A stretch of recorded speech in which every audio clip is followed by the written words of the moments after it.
Good morning. Welcome to Morning Chit with Eric Fell. I'm the host of Morning Chit with Eric Fell, Eric Fell, and I had a heck of a great night last night. I hope you did too.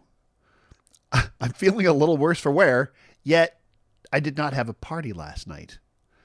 I'm getting to the point where if I do a show at night, I feel like I've partied the next morning. I feel like I've had a bit of a rough night, but I didn't have it. It was an absolutely amazing night, and I hope everybody's doing well out there. I'm just double checking on something here using my double check screen, and there we go.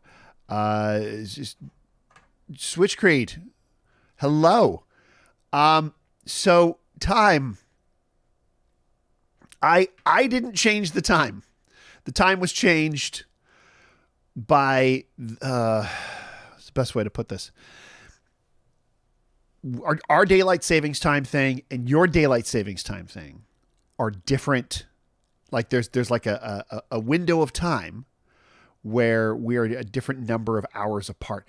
Animated Valerie, the government. That's what I was looking for. The government changed the time. But Switch Creed, I can almost guarantee that we will not change the time again, because our provincial government has said we are not doing the time change anymore. We did our spring forward last week, and according to the BC government, we are not going to do the fall back. So when you do a time change, so you're doing a time change in a little bit, and this has bitten me in the butt in the past, because I remember doing an online gig for a UK audience, and I was given the wrong information about the time change, and I was an hour late, and I was humiliated. Or was an hour early, and I was humiliated. I was an hour late. Yeah. And what I am hoping is that this time change stops. But for it to work, for it to work, is everybody's got to do it, right?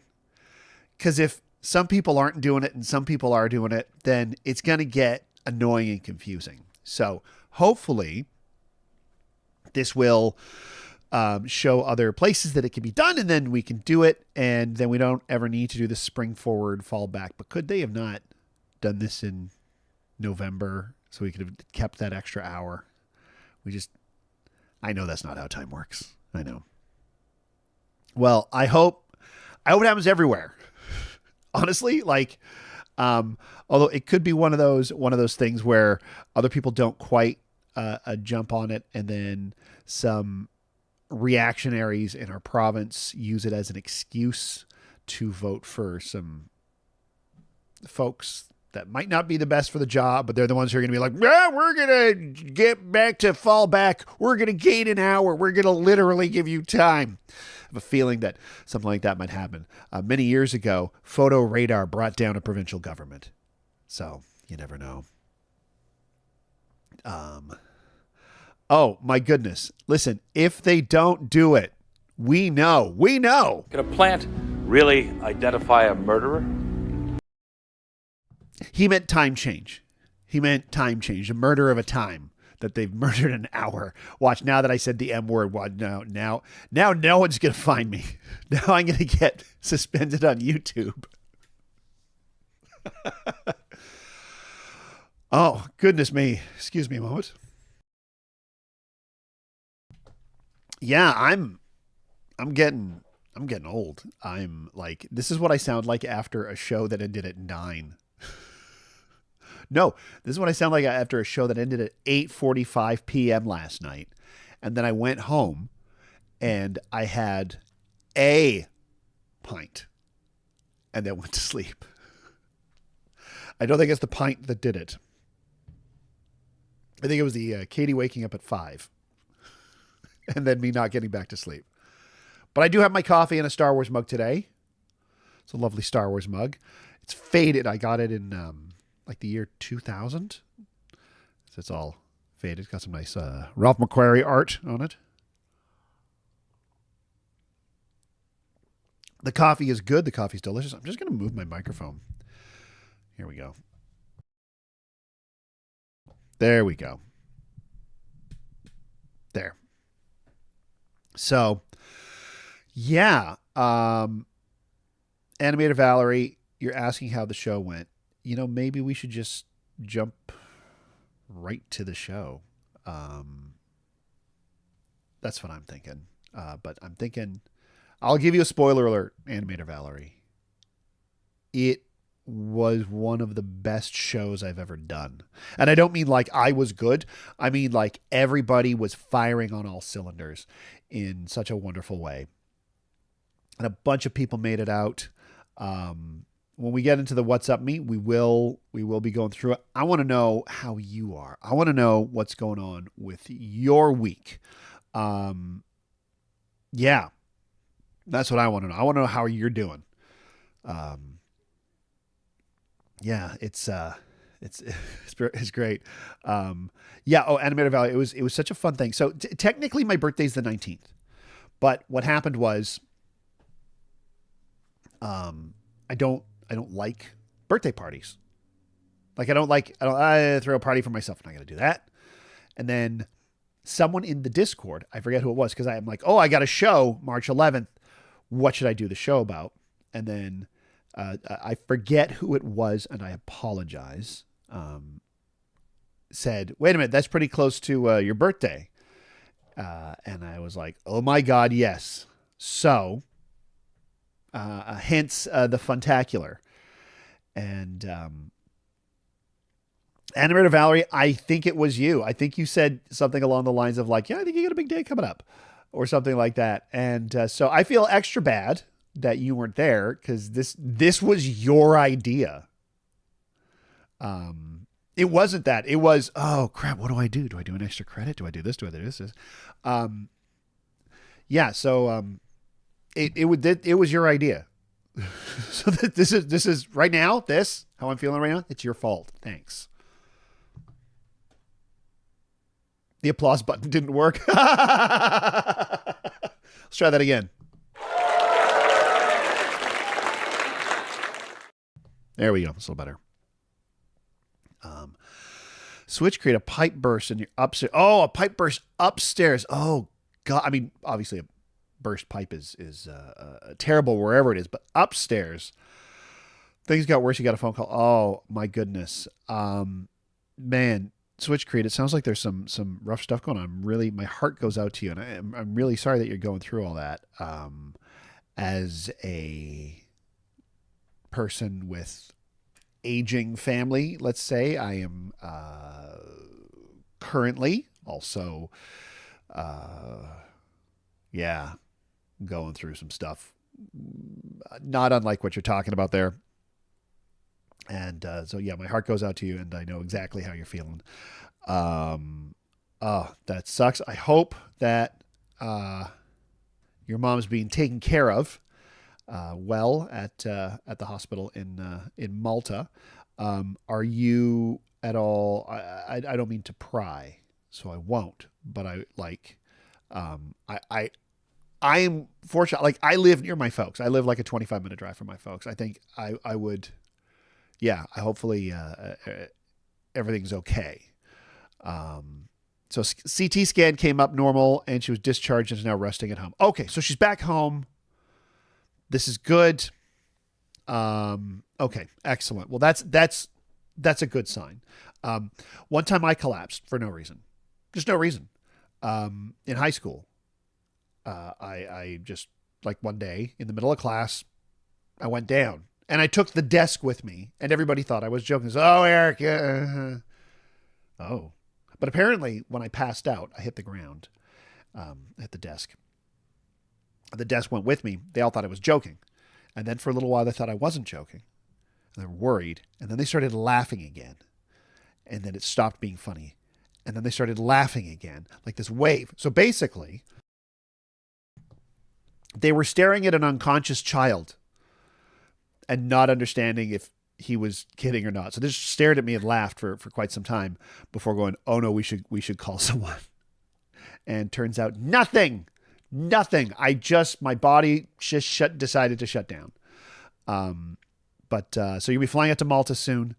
That's good. And, hopefully your mom will be, hopefully your mom's on the mend. That's, sorry. And folks, as we get older, this stuff happens. Yeah. I won't say much, but I might be visiting a hospital for a family member today. So, yeah. So all my best to you and your Switch Creed. That is some good coffee. I'm having some very good coffee right now. Yeah, that also reminds me as my 50th birthday show. It shows I gotta get another physical. I gotta get another one of those things. And animator Valerie, you were there. Listen, anytime and anything you need, Switch Creed. Which, by the way, Switch Creed, if you missed last week's chit, Switch Creed provided me. I haven't used it yet because when I do a little switch over, I'm going to use it. Switch Creed provided me with the best thing I can say is a hell of a banger. Sorry, that's the least I can say. Switch Creed wrote a Morning Chit with Eric Fell theme song. I've not incorporated it yet. It is unbelievably good. I just got this MP3. It's like, oh yeah, here, I wrote you a theme song. And I'm like, oh, okay. And I press play. I'm like, what the flippin' H is this? It is amazing. It is so good. It's one of the things I like about it. One of the many things I like about it is it falls under my what I believe makes a theme song great. And I believe that any theme song with lyrics should give you the premise of the show. Right? The greatest, other than Cheers. Cheers gives you like a vibe. Cheers is a vibe show. It's a hangout show. But like, if I think about my favorite TV theme songs, you've got Just Sit Right Back and You'll Hear a tale of a fateful trip that started from this tropic port aboard this tiny ship. You've got Here's the Story, right? You've got your Brady Bunch. You got I do understand that they're both Sherwood Schwartz shows. You got Mystery Science Theater. You got In the Not Too Distant Future, right? And you get the premise, and this has the premise in it. And of course, my very favorite song with lyrics, it gives you the premise of the show, is Seinfeld, because the show's about I'm sorry, laughter goes here.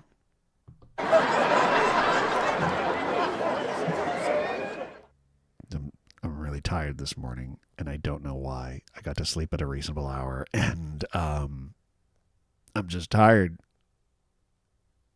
I'm not even 50. There you go. Ukes of Hazard, thank you for being a friend. That's a good vibes one, right? You got your vibes, lyrics. Thank you for being a friend. Where everybody knows your name. You got your narration ones. And then you've got ones that make no sense, like Star Trek Enterprise.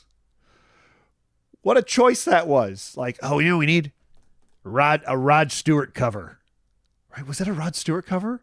Something like that. It was almost like, here's what do we get? What are we doing to revitalize Star Trek after Star Trek Voyager, right? We need to pump some energy into it. Okay, here's what we do. We don't boldly go. We go back. We go all the way back. Okay, but that's not really, start. We're going to, yeah. No, it's okay. It's about the Enterprise. Oh, Kirk. No. The first Enterprise. Okay, no, that's really good. Okay, yeah. We actually haven't seen that. That's kind of cool. We get to see the birth of the Federation. We get that. This is going to be great. This is going to, a nice, fun, energetic cast. What are we going to do for the theme? We're going to get like Jerry Goldsmith back. We gonna shell out for like a John Williams or something, or we gonna go like some other route. Okay, 2 words. You know what the kids love? Adult contemporary. Huh? That's how I think the meeting went. They're like, Well, I don't. I really like adult contemporary. All right. Yes, yes, Bob. Bob, that's the best. That's the best idea. It's what Gene would have wanted. Yeah. What Gene would have wanted is just an even bigger cut. Let's face it, we've all heard the stories. Yeah, there you go. Switch Creed. When you need a physical, you save money on medical bills and just pick a fight with someone bigger than you. Now, from what I understand, you're fairly tall yourself. So, yeah, as I shrink, as I get older, I say I'm 6'5". I don't know if I'm still 6'5". Yeah, maybe I'll just do that. Maybe I'll just go pick a fight. Yeah, you're 6 feet. That's no slouch. I slouch. I know I'm going to be looking at video of my show that I did last night, and it's going to be like me like this over the microphone. I go, oh God, look at this guy slouching. I got to remember to not slouch. I got to remember that the microphone stand can actually keep going up, and I can stand tall. I think what I got to do is get rid of all the weight around here, and that'll help me stand straight. And also, apparently, like that's the worst place you can keep your, we'll call it long-term stored energy. It's like a very inefficient place to store it. So yeah, I shouldn't do that. Yar, Nigel is here, everybody.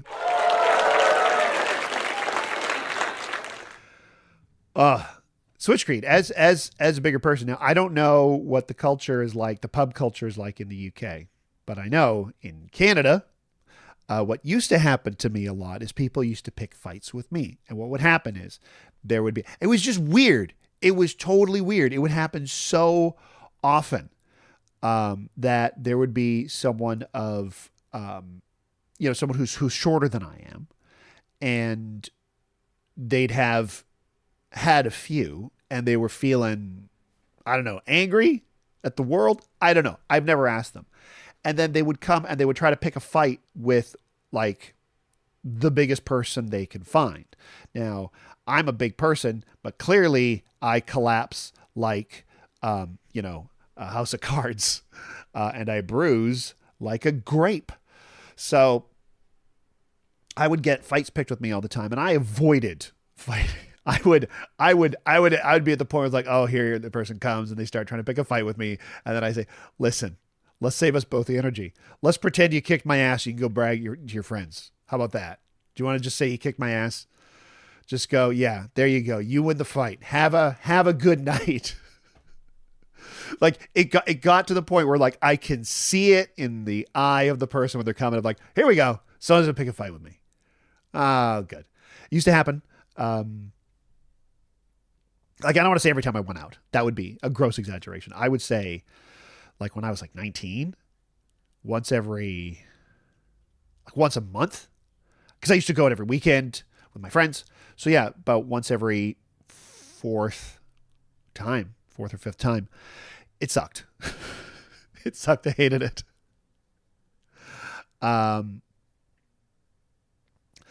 Eric, have you seen the video of the stars from Firefly doing a piss take video to make people believe the show is coming back? Here's what I heard. I heard they're going to be doing like a live play of their role-playing game. And that sounds like, for those who like Firefly and those who like tabletop role-playing games, I feel like there's a Venn diagram crossover. I bet that's going to be a good time for them. I love it. They're gonna think it's great. Once again, weird to say, I used to get flack for this, for not liking the right things, but I enjoyed Firefly when it came out, and when it was done, I went, okay. And then I've never been like a Firefly guy. Yeah, the internet is now convinced the show is coming back. Listen, they can do what they want. Everything is coming back. Like everything is coming back. Stargate, they're shooting it in England. They're shooting in London, which upset me because, they did 200 episodes of the original show, 110 episodes of the the spinoff, the other show they did, like they brought almost $1 billion into the province of British Columbia over the 12 years or something they were shooting here. And like, yeah, we've got highways that Stargate paid for, right? Like we've got infrastructure that Stargate paid for. So it's a bummer that they're not back here. And also, they've already established that every planet in the universe looks like the woods just outside UBC in Vancouver, and maybe a couple of quarries a little further up. I do believe there was a planet called Kelowna. Yeah, but luckily, my friend Gary Jones, who was in like 100 episodes of Stargate as Harriman, he is Welsh by birth, so he won't need any paperwork. And it's not Stargate without Gary Jones. I'm going to say that. Gary Jones is the glue that keeps Stargate together. So if you're out there, Stargate powers that be, Gary Jones needs to come back. And if you're listening, But the good news is, for the last few years, I've been sitting on a script for a 30-minute comedy pilot that is almost like it's a spin on Stargate. I feel like now's the time. Because I remember giving it to telling Ian about it. And Ian's like, yeah, that's great. Perfect timing, Eric. A spoof of a show that ended 15 years ago. Well, guess what? It's coming back. So I'm even proud of the stupid title because I'm a child and it's a dumb name. Yeah. You are now arguing with the mother-in-law about who died in Firefly. You wish you'd never mentioned it now. Well, we know that in real life, Ron Glass passed away, and he also didn't make it out of the movie. And there's one other character played by an actor who didn't make it out of the movie. We know who that is. We know. I'm going to have a sip of this coffee. Yeah, Ron Glass sadly passed away. See, I remember Ron Glass from two things. One, Barney Miller. Barney Miller was a police sitcom. And 99% of it took place in the station. And it was just them doing paperwork. And I remember for years, whenever anyone would like ask a cop, what TV shows really encapsulate what it's like to be a cop. And they would invariably say Barney Miller and Hill Street Blues. So, yeah, Barney Miller and Hill Street Blues were the ones that they were like, yeah, that's what it was like. That's what it's mostly like. Which characters? The preacher and look, it was a hard day. I had a lot of time shooting that scene, a lot of good times shooting that scene. And I'm sure I'll miss Nathan and Summer and all the rest, but there, are you happy? There. Happy birthday, Switch Creed. I did. I died in Firefly. Oh, I did find some old Gentleman Hecklers shows where I mentioned Firefly, and you could hear like the fan nerds, the sycophants. The sycophants in the audience, just because I say Firefly, they go, no, I'm mad at you because somebody canceled a show I liked 15 years ago. And yeah, it was really funny. Because I say fiberglass, and then you go, oh, like I brought up like their dog that had just died, and there's just one. I'm just like, you just hear me go like, it's been 12 years. Get over it, nerds.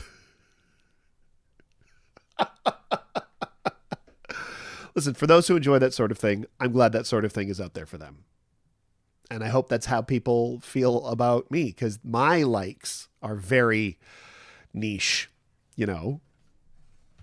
I'm like, hey, new Harold Lloyd just dropped. Wake up. I mean, this movie's 100 years old. But I've gotten over the fact that there's no new Harold Lloyd being made. So that's good. They were just about to uncancel it. Then I made the joke. Not sorry. Because there's some folks involved with that show that aren't the most swell people. And they're going to get, if the show comes back, they're going to get paid. Yeah.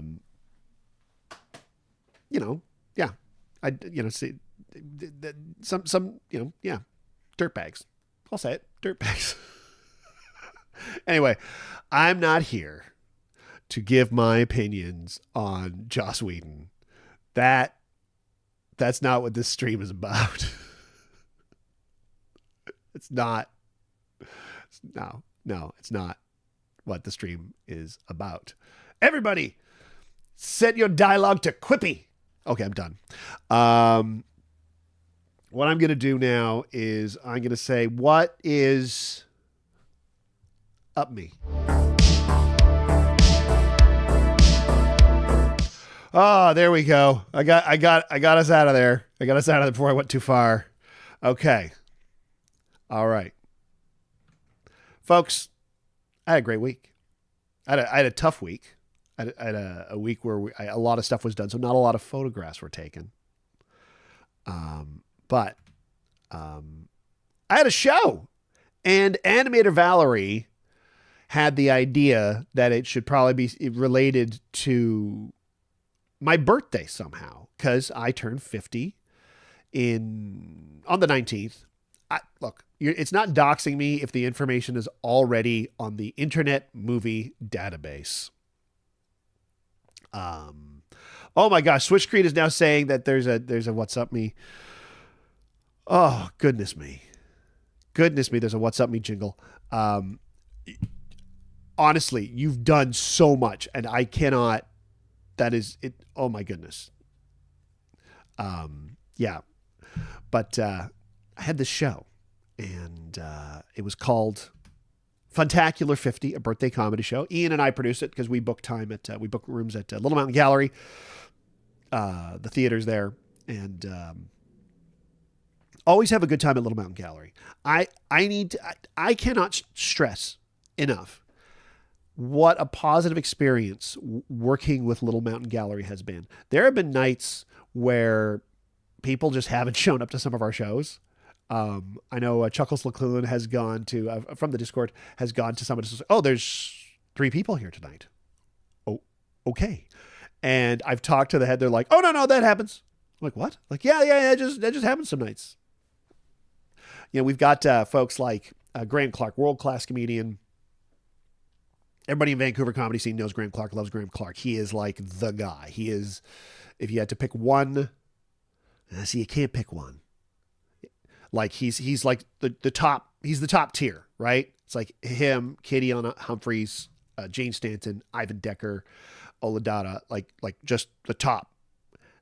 Graham will do a show at Little Mountain Gallery and 6 people will show up. And I'm like, Graham, what's going on? He's like, yeah, no, that just happens some nights. I'm like, oh, okay. I've been doing it for 20 years, so that surprises me. And yeah, so we do the show, and I snapped a picture, and there's the fine folks who are who were there, who attended, and if you look closely, to the far right is Nigel. And on the left is Hazmax. And we have so many folks in there that were there. Ellen McNevin is closest to the camera there. We've got front row. We've got Heather Gilbraith, who not only did the illustrations that wound up on the Critical Hit Show poster for years, but made me this incredibly lovely gift. I really like Art Deco stuff is like really cool. And I got this really cool Art Deco thing from Heather. No, my actual birthday is March 19th. But they didn't have that date available for a show. So March 11th was when we did the show. So now everybody's like, so people are messaging me going, happy birthday. I thought your birthday was the 19th. My birthday is the 19th. That was the day. That was the only day we could get in March, because that place fills up because Little Mountain Gallery is a really cool place. It's in demand. There are 2 stages, an upstairs stage and a downstairs stage. The upstairs stage is smaller and I think is more conducive to the kind of shows that I do, although the stage is tiny. So I wouldn't be able to do like a Critical Hit show there. I share a birthday with Bruce Willis, which is pretty cool. I was going to do a bunch of Bruce Willis trivia. So, yeah, I did the show, and it was great. It was a lovely turnout. The place was packed because it's a smaller stage upstairs, and the place was pretty packed. And it could not have gone better. The premise of the show was like just secretly, it was like, I want the things that I want to put in shows. That's what I want to do. I want to do things that I put in shows, which sounds weird because I put on shows, but it's like, I want some sort of hilarious banter. So that's Ian and I doing our thing, which I think worked incredibly well. I wanted some sort of odd, surreal oddness, which is why we had Ellen McNevin play the voice of a manners expert haunting me, the manners ghost. I wanted to show off weird videos, so I did. I did the table manners bit, which I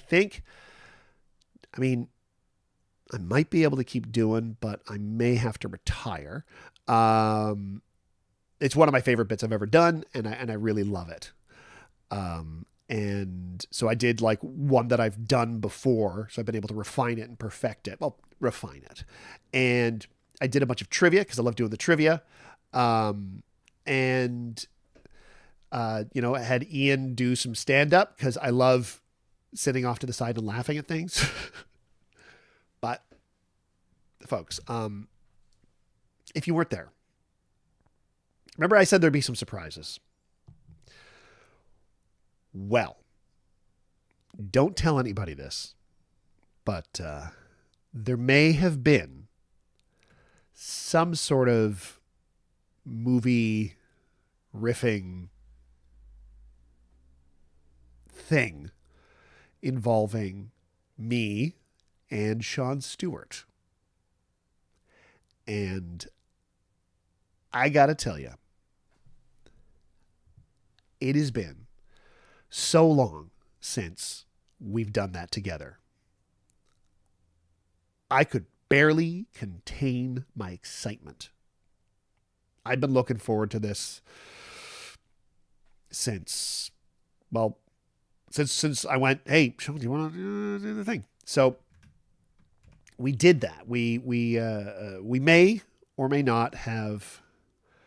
Yeah, I'm so glad folks made it out because you'd have been genuinely bummed out if you hadn't gone, and I'm so glad you did.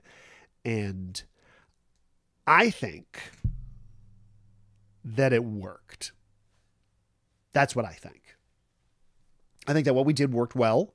It's a tiny stage. I don't know if we could fit 3 or 4 people on there. We can definitely fit 2 people on there. So what I'm talking about is live, hilarious commentary for the best bad movies. And it was a highlight for me personally. because I got to sit down and I got to write, in fact, I'm going to tell you exactly how many riffs we wrote. Uh-oh. No, I don't want to update Firefox. Sorry. I'm going to sneak onto my software here, and here we go. Let's take a look at Hercules, the Lou Ferrigno film. Maybe that happened. So we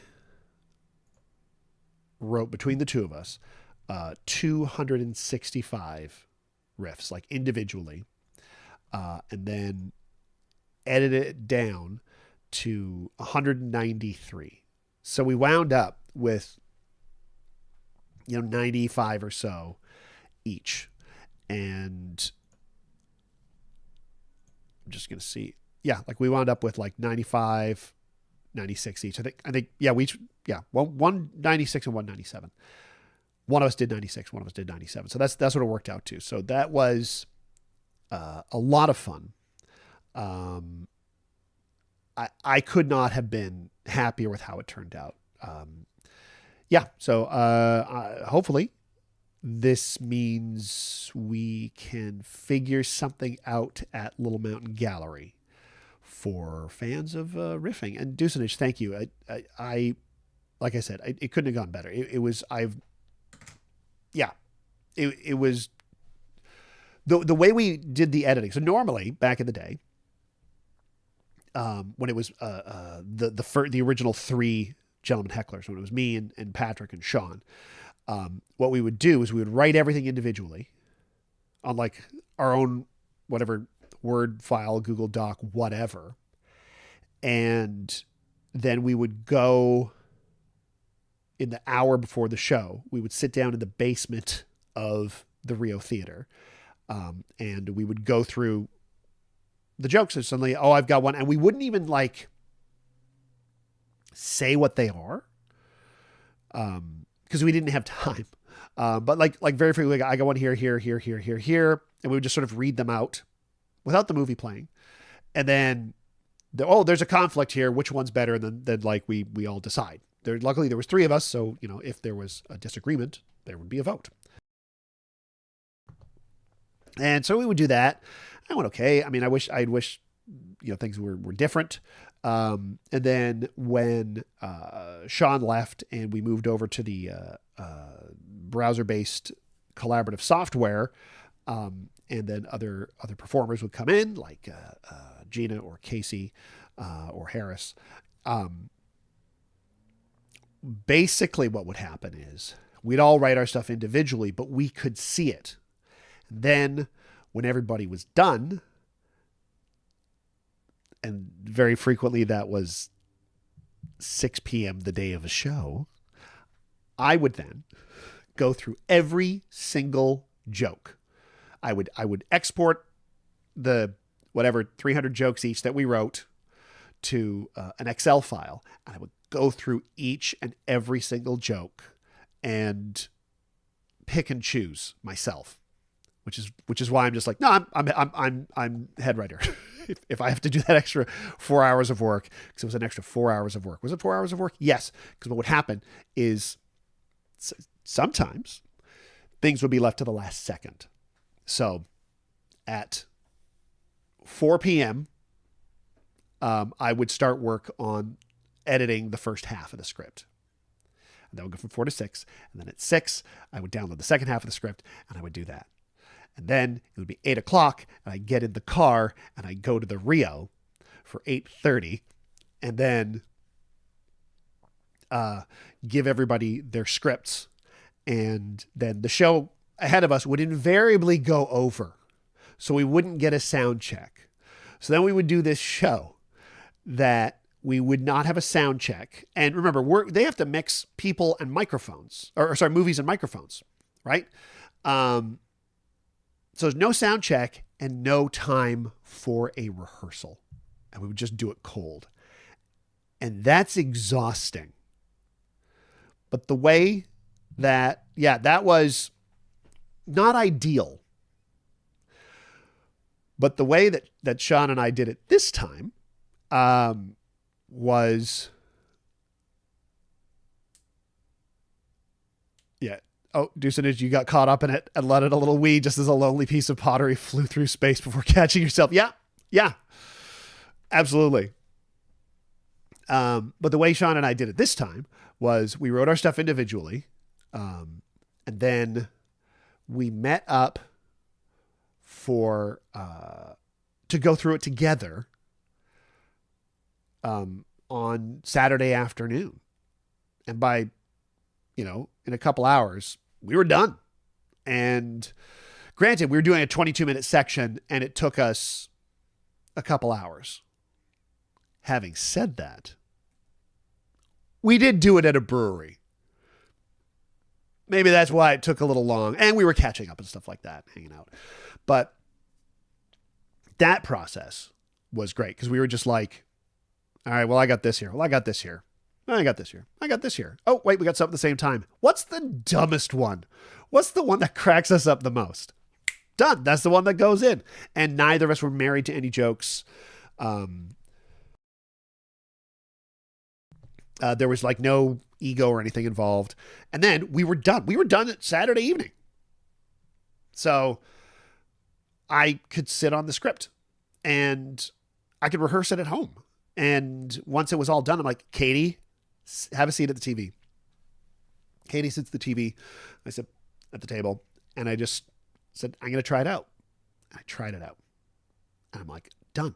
Like, so what I'm saying is we had time to refine the jokes. We had time to rehearse. And yeah, do you need to catch more shows to get the other 70 minutes of the movie? I don't know. I don't know what we're going to do with the rest of it. I know what I'd like, but yeah, I don't know. We'll see. Because I would very much like to write the remaining 75 minutes of that movie. Yeah, it was great. And then we just sat on the script and didn't touch it. And it was the least stressful thing I've ever done. Well, second least stressful thing I've ever, well, it was top two least stressful things I've ever done riffing wise. The other one being, well, like when working with other people. The other one was the episodic riffing, the way of the future. Here's the thing. That's how it was introduced to Mystery Science Theater. It was on KCPQ, which is a Seattle station, in the middle of the night. And as you know, with Mystery Science Theater, they riff a full movie, right? Their episodes, including commercials, were about 90 minutes, but they only had 1 hour slots here. So they had something called the Mystery Science Theater Hour, and they would riff the first half of a movie. Like they would cut the episodes in two and then have like someone like, they'd have like Mike Nelson in makeup, introduce the episode. And if it's part two, do a recap. And then keep going, which was great. My only issue with doing that live is part two is never going to have as many people going to it as part one. Because if you go to it and you're like, oh, this is, you look at the thing, it's like, oh, it's part two of a thing. Huh. Interesting. So, yeah, I don't know. Maybe it'll be released somehow, somewhere, down some tubes. A series of tubes, not a dump truck.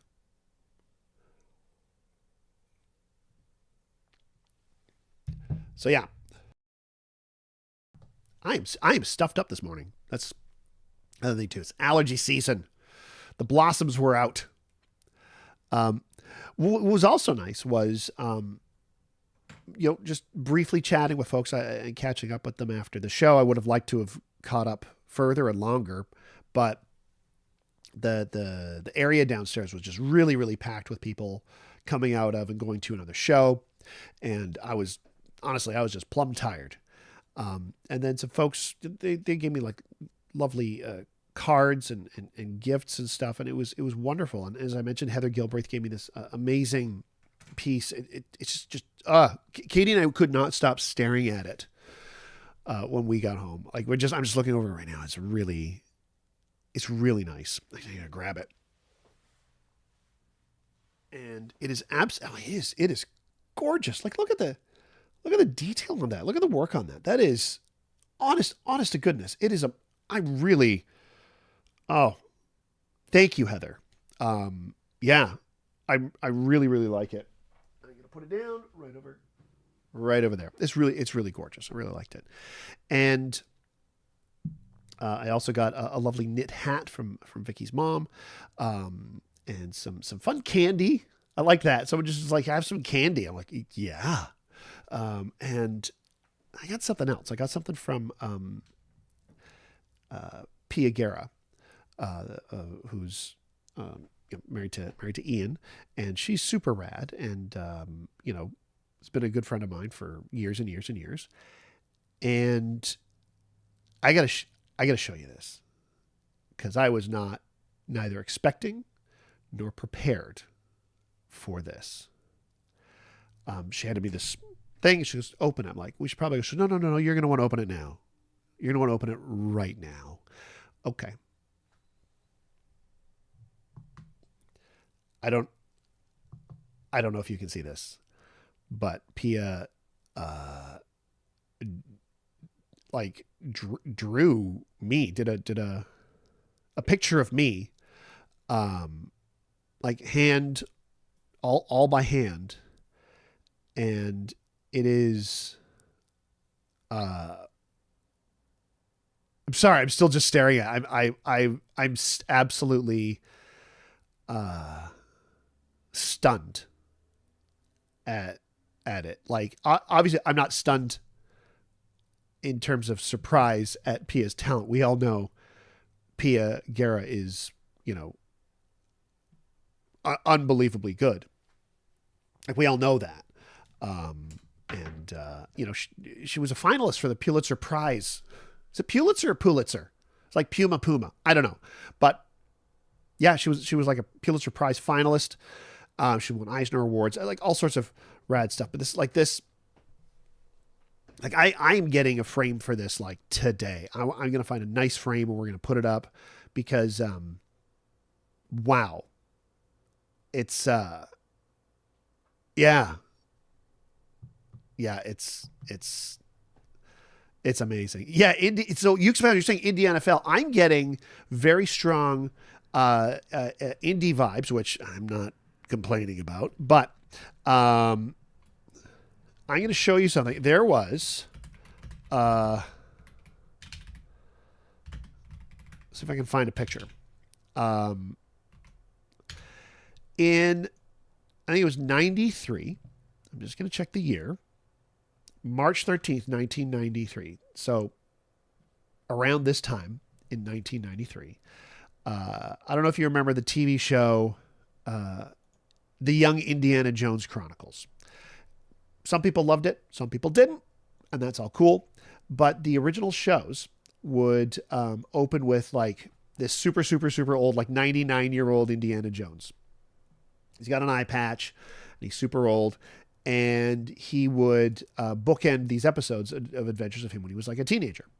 And instead of, there was one episode where instead of having this like super old guy going like, oh, I remember this, and then doing like a educational show about World War I, it opened with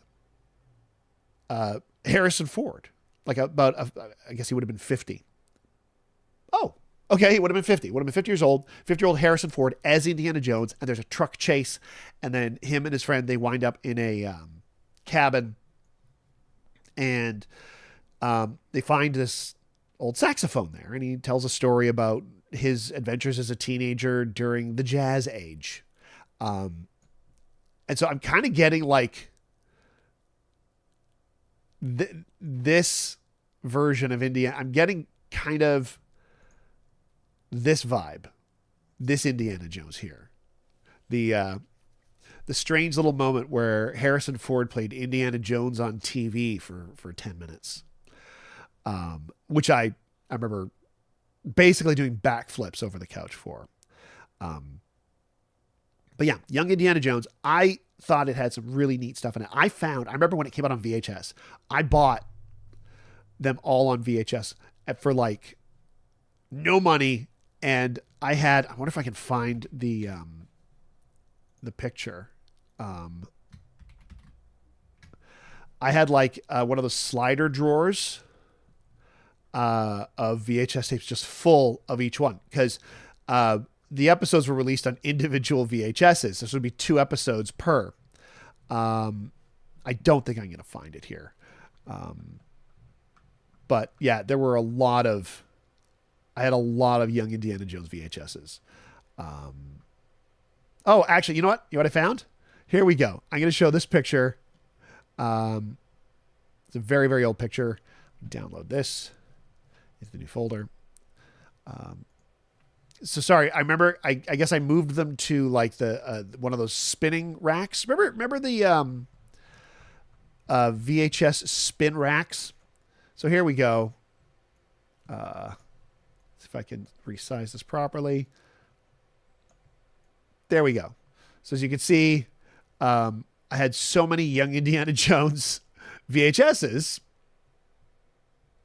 And, oh, Nigel, have yourself a fantastic day. We'll see you soon. And then, oh, we got some Animaniacs, and we've got Airplane, and then we've got these. Oh, do you think we can read what these are? Nope. Oh, Mr. Show. And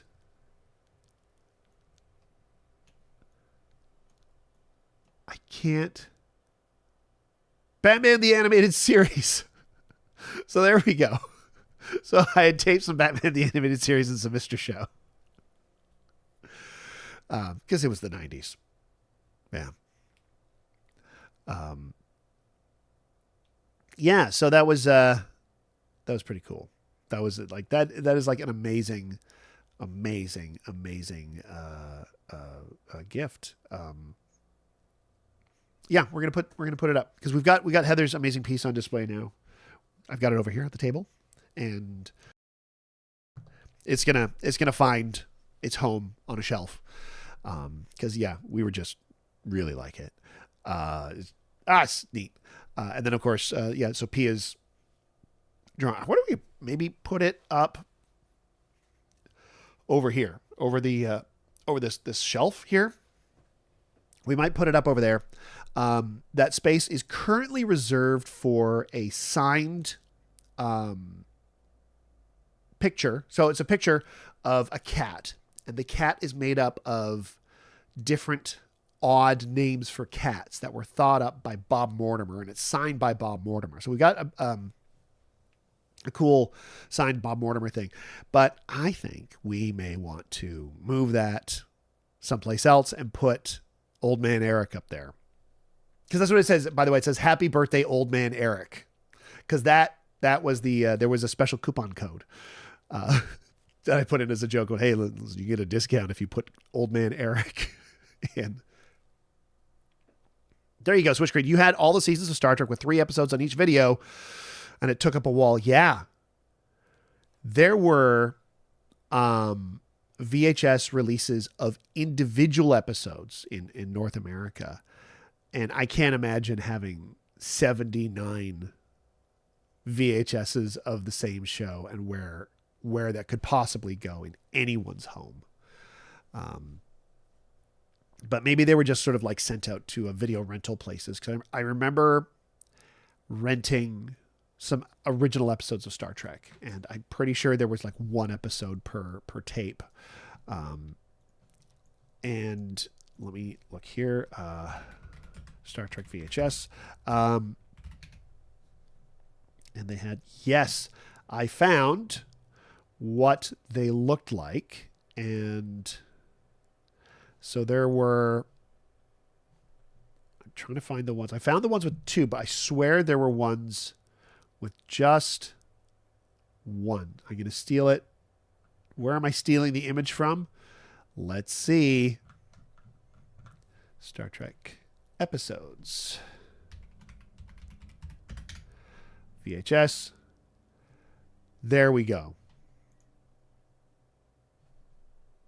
Let's found it. Okay, so they all looked like. Oh, I love the. I think you're gonna love the gradient effect on the title when I put this up. Just there we go. So I stole this from the internet. So yeah, so they would have individual episodes. Should really put this behind me, shouldn't I? Yeah, so they have individual episodes like this. And yeah, that 79 of these, oh my gosh, that would have been too much. You had all the seasons of Star Trek. So yeah, Star Trek Voyager was 58 tapes. Yeah, right? Because yeah, it'd be like 150 episodes, right? Yeah, 100. Wow, 7 seasons at. Yeah, holy cow. But that's I do miss, and I know that there are some folks who don't miss this, but I do miss the 22 episode season because that's when you could do your weird episodes without getting in the way of the show. 170 odd episodes, yeah. That's what Star Trek would do. It's like we're gonna do 7 seasons, right? Because Next Generation, Deep Space Nine, and Voyager, I think they all did a full 7 seasons. And then Enterprise got 4. And from what I understand, season 4 was like, oh, there's a new showrunner. They're finally getting the show. It's going in a neat direction. And then out. Sorry, you're canceled. And then, every show after that has been, since it's, the streaming television nonsense, it's, 8 episodes with 20 producers per episode, or 10 episodes with 20 producers per episode. I remember watching the opening for, I think it was Picard, like the first season of Picard, and it's like, hey, cool, they brought back theme songs, right? Because remember they got rid of theme songs for a while on TV shows? They got rid of opening songs. And I think it would just fit more commercials in. And, like, oh, cool, the theme song's back. And you're watching the opening of something like Picard, and you start counting the producers, and you're like, oh, there's actually, like, in the opening credits is like Patrick Stewart, Brent Spiner, and then producer. Like, I think it was like 17 to 20 producers credited in the opening credits of season 1 of a show. It's like, wow. And they wonder why the show's so expensive, because all those producers are getting paid, right? So, yeah. That's why if you watch later seasons of TV shows, you'll see far more producers. Like if you watch season 2 of The Office, you're watching season 2 of The Office, the U.S. Office, and you see like this producer. Okay, cool. But then you watch season 8, and all of a sudden each one of the actors is also a producer on it. And one of the reasons I found out a lot of shows, when they get a little long in the tooth, when they get canceled, is not because they've run out of ideas, and it's not because the ratings have dropped. What's happened is there are so many, excuse me, sorry. I got the sniffles. I apologize for sniffing into the microphone. What happens is everybody's salaries have gone up, right? I'm sure John Krasinski's getting paid more in season 8 of The Office than he is in season 2 of The Office. And he's also getting paid as a producer. And so is everybody else. So the show's just become too expensive to produce. So they're just like, all right, we're done. Like, we'd have to up our advertising fees. People don't want that. We're ending the show. It's just because, and I don't think that's what happened with The Office, but with shows, that's speaking with like showrunners and stuff over the years, that's what happens sometimes. It's not the ratings. It just becomes too expensive. So,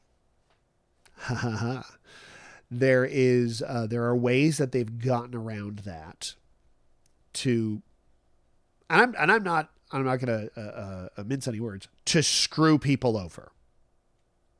So Imagine, if you will, you do a TV show and it's like season X of the show. So you're doing a TV show for 3 seasons and you're like, oh, this is going great. But once season 4 happens, that's when this benefit kicks in. That's when this happens. That's when the pay jump happens. This is just an example. This is when the pay jump happens, right? Like, so we've done 3 seasons. It's going great. So what they do is they cancel the show and restart it under a slightly different name. And then everybody's back at season 1 salary again. So, for example, Star Trek Strange New Worlds. Imagine, if you will, that the show is ending. And then they're like, hey, we can keep going and just call it Star Trek The Adventures of Jim Kirk or whatever. They've ended Strange New Worlds. That show is over. But now this is season 1 of a new show, even though it's going to be the same set, 75% of this, or 60% of the same cast and the same crew and everything. So the crew that have been working on it for 5 seasons now gets knocked back down to season 1 salary. So that's kind of a shitty thing. That's a very shitty thing. But yeah, that's, I'm told that happens a lot in animation. I'm told it happens a lot on streaming television and stuff. So yeah. Right. So like, if you think about like, if say Mandalorian and Ahsoka all have the same crew. Yeah. They got paid season 3 pay for Mandalorian, but they're back to season 1 pay for Ahsoka. I don't know if that happened there, but I know it has happened. Yeah. It's kind of a crappy thing. I don't know. It's what I've heard. I cannot say specific ones it happens to, but speaking to showrunners and producers and people in that industry, it happens. But yeah, you can't believe Enterprise got canceled. I didn't really follow Enterprise when it came out. I've seen a few episodes of the later stuff. I liked it. I liked the characters. And I heard that the final episode of Enterprise was insultingly bad, insulting to the people who were in the show and insulting to the people who enjoyed the show. From what I understand, the final episode of Enterprise is not an actual episode of Enterprise. It's some sort of weird like thing that happens in the middle of an episode of Star Trek The Next Generation where Riker shows up and he's like, I'm going to look at a holodeck thing of what happened back in the day of the first Enterprise. And then he watched it. And so now the show's final episode is not even like about the characters that people have been following for 4 seasons. It's suddenly this guy. Can a plant really identify a murderer? Who we love, but it wasn't his show. And then they like kill one of the favorite people for no reason. And that's that. But I know that there was a lot of people who were very, very, very like, wow, that really disrespected the all the people who worked on the show. And the people who love the characters. But the character who died, and I love this. I normally don't go for headcanon, but I kind of dig this idea where if the whole episode of Enterprise is Riker watching a holodeck recreation of what happened, and one of the characters dies in that holodeck recreation, maybe the real life version, maybe he didn't die. Maybe, I don't know, he went undercover. So that's like the cover story. Cause we didn't act like if you're watching that last episode, if you think about it, you're not watching the last episode. You're watching somebody else watch a recreation of that last episode. So that may not necessarily be what happened in the reality of Star Trek. So there's an out there. Right? I mean, it's Star Trek. They can bring people back. They've been known to do that. Star Trek has a bad habit of doing that. Shakes fist at Insurrection. Now with Insurrection, That's a bit of a different story. Wait, Insurrection. Do you mean Nemesis? I'm trying to think who died in Insurrection. Did someone die in Insurrection? Because I know Data died in Nemesis, right? I get them mixed up myself. The later. Just put numbers at the end. Yeah, so Nemesis kills Data. Sort of. But one of the reasons was, I think Brent Spiner wanted it real bad. The last few get a little fuzzy. Insurrection, Nemesis, those last two, I'm like, which is the one where which is the Tom Hardy one? Which is the Next Generation movie version of which is the one with the whales. But with Nemesis, Brent Spiner really, really wanted to kill Data. One of the reasons was he hated the makeup. He was getting on, and the makeup he's not a fan of having it on. But the annoying thing is they had a solution for that in First Contact. If you remember in Star Trek First Contact, he was captured by the Borg Queen, and he had like synthetic human looking skin put on. And so there were sections of him that were like human skin. All they had to do in the next movie is have no makeup on him and go, hey, Data, I see that you've been able to expand that human looking skin over the rest of you. Yes. And the nice thing is, it will age like human skin. Done. Brent Spiner doesn't have to do the makeup anymore. Easy peasy, lemon enterprise.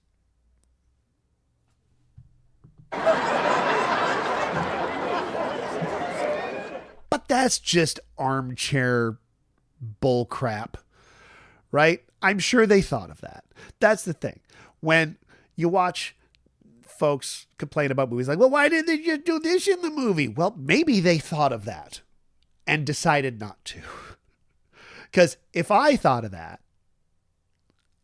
they have to have thought of it. At no point would they have gone, boy, that never occurred to us, Eric. You've done it. You solved the Star Trek problem. Well done, you. Just the context and they're done, like the LeVar Burton move. Yeah. And then later on, they wouldn't even need you to do contacts. Just color it in post. Right? That's the thing now. Just fix it in post. Fix it in post. And exhaust people. Exhaust compositors and animators. Yeah, fix it in post. Why don't we just try to do the best we can here and now? Huh? If there's a problem that we can't fix here, yes. But if there's a problem we can't fix here, why don't we try to fix it here? Yeah. Sorry, Ukes of Hazard. Didn't mean to take you to places that I can imagine, like fix it in post. Back in the analog days, fix it in post was like we could rotoscope that out, right? Now, fix it in post is we could rotoscope everything out. Just, yeah, one of our actors can't show up today. Fix it in post. What does that mean? How? Yeah, Ukes of Hazard, can I get you to create a complete digital. We've done some digital scans of the actors before the show. We just so we got the digital scan for you. We just need you to just put it on a right. It's just skin on a mesh, right? You could just animate that, right? You could just do that, right? Yeah. So it's 6 p.m. now. We could have that by 8 a.m. tomorrow. That'd be great. So yeah. By the way, yeah, good work. So yeah, is it something like that, Ukes? Am I close? I know you've experienced nightmare stories. I've not experienced nightmare stories. I'm not in the VFX world, but I have heard nightmare stories from folks all like everywhere in that world. Yeah, oof. It's, yeah. So any budding filmmakers out there, You need something fixed? Do your absolute damnedest to fix it then and there. Your post-production folks will thank you for it. And you know what? You'll become a better filmmaker. So Ukes Hazard, you mostly get the distilled notes after, so you don't get the client, hey.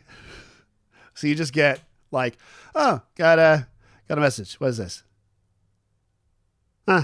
Make a whole new guy. Was that? Oh, that's even that feels even worse.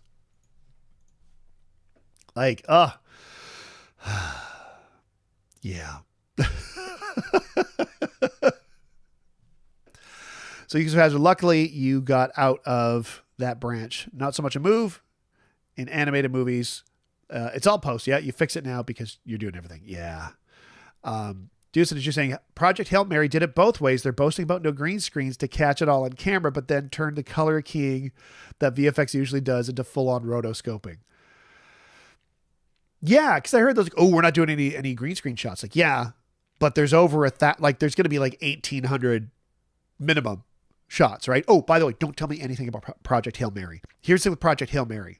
So Katie loved the book. Loved the book. And she said, Eric, there's something that happens in the movie that's a big surprise in the book that they give away in the trailers.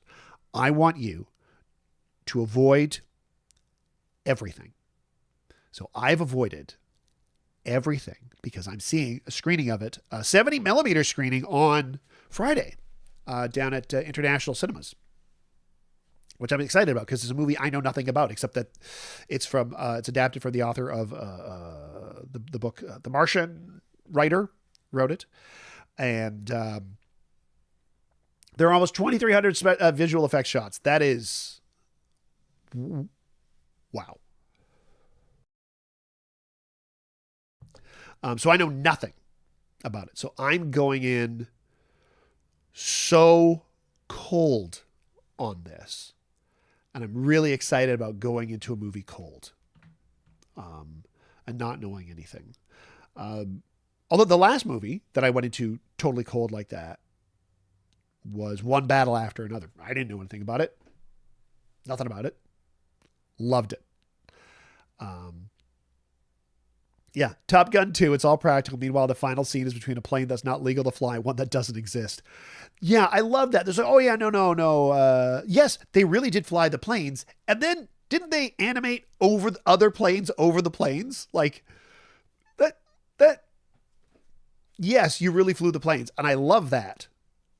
But one of the reasons why I think it looked so good was because they were filming real planes.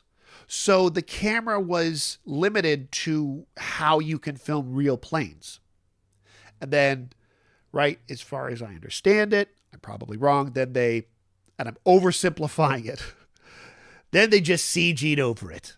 That's all they did. That's not all they did.